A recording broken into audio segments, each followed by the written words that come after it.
Chosen one. Listen slowly.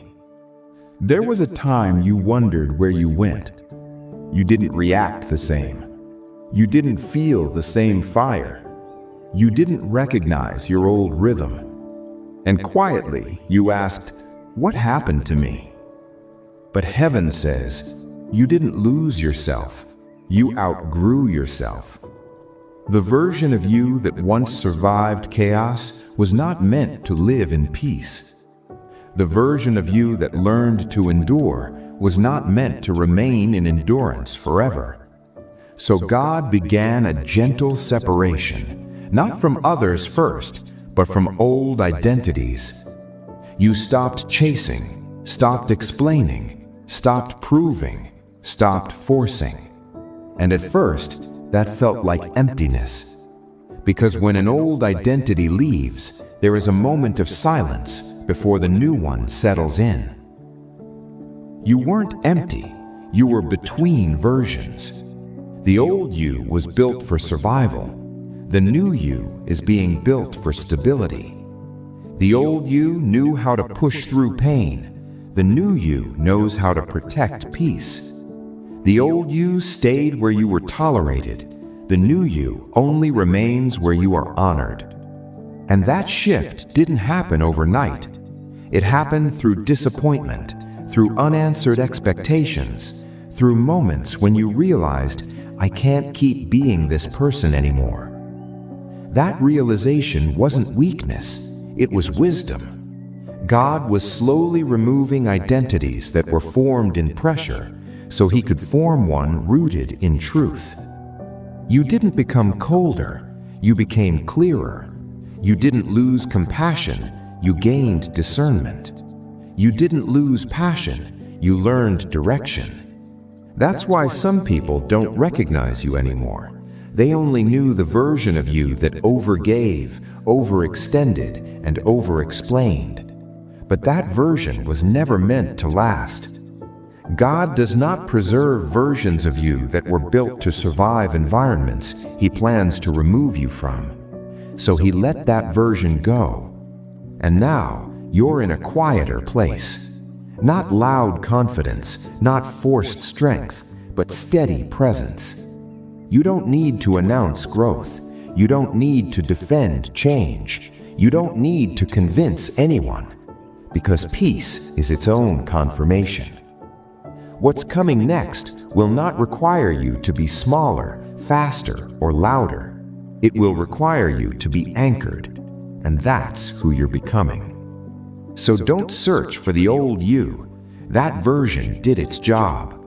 You didn't lose yourself. You stepped forward. Chosen one, stay with me, because this part explains why the change felt so unfamiliar, even uncomfortable. You weren't just changing habits. You weren't just shifting priorities. You weren't just growing spiritually. You were losing an identity that kept you safe once, but could no longer keep you whole. The old version of you knew how to survive environments that demanded too much. It learned how to adapt, how to endure, how to keep going even when it was hurting. That version of you was strong, but it was also tired. And God never intended for survival to be your permanent state. So He began a quiet separation, not from people first, but from the roles you played. The role of always being the strong one, the role of always understanding, the role of always fixing, explaining, adjusting, holding things together. Those roles helped you survive earlier seasons, but they started to suffocate you in this one. You didn't notice it immediately. At first, you just felt tired in ways rest couldn't fix. Then you felt disconnected from things that once mattered. Then you felt resistance towards situations you once tolerated. That wasn't laziness. That wasn't confusion. That was your spirit rejecting an identity it could no longer carry. God was removing versions of you that were built in pressure so He could reveal the version of you built in truth. And here's why it felt uncomfortable. When an old identity dies, there is a season where you don't yet recognize the new one. You don't feel like who you used to be, but you don't yet fully feel like who you're becoming. That in-between space can feel lonely.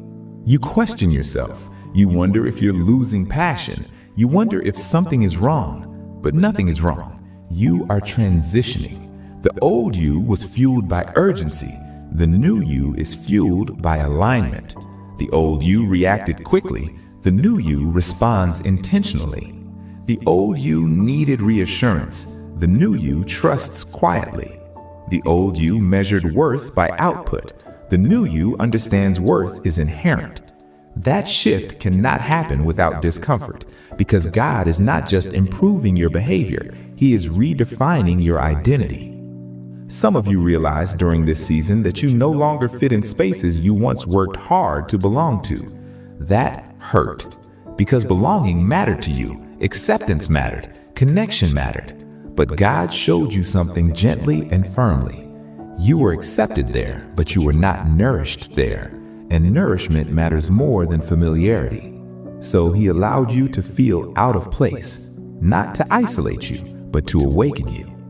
You began noticing that conversations felt shallow, expectations felt heavy, energy felt misaligned, and instead of forcing yourself to stay, you felt a quiet pull to step back. That pull was not fear, it was wisdom. God was teaching you to honor your spirit, because the next season of your life will not be sustained by performance, it will be sustained by presence. And presence requires authenticity. That's why the old version of you had to go. That version knew how to survive by adapting, but the new version must live by alignment. You are no longer meant to shapeshift to be accepted. You are meant to stand as you are and let alignment find you. And here's something important. Not everyone will understand this version of you. Some people prefer the old you because the old you made things easier for them. The old you overgave. The old you overexplained. The old you absorbed discomfort so others wouldn't have to. But God is not calling you to be convenient. He is calling you to be whole. And wholeness changes how you show up. You speak less, but with clarity. You give less, but with intention. You tolerate less, but with peace. That doesn't mean you lost love. It means love matured. And maturity can feel unfamiliar to those who only knew your sacrifice. You may grieve the old you sometimes. You may miss how available you were, how hopeful, how eager. But that version of you did not disappear. It evolved. The compassion remained, the faith remained, the calling remained. Only the self-abandonment left. God did not take your identity from you. He returned it to you stripped of fear, pressure, and performance. And now you are learning how to live without the armor you once needed. You don't brace yourself for everything anymore. You don't anticipate harm the same way. You don't rush to fix discomfort because safety has shifted. Your safety is no longer in control. It is in trust. Your safety is no longer in being needed. It is in being known by God. That is why this season feels quieter, not empty, but intentional, not lonely, but refining. You are being reintroduced to yourself, not the version shaped by survival, but the version shaped by truth.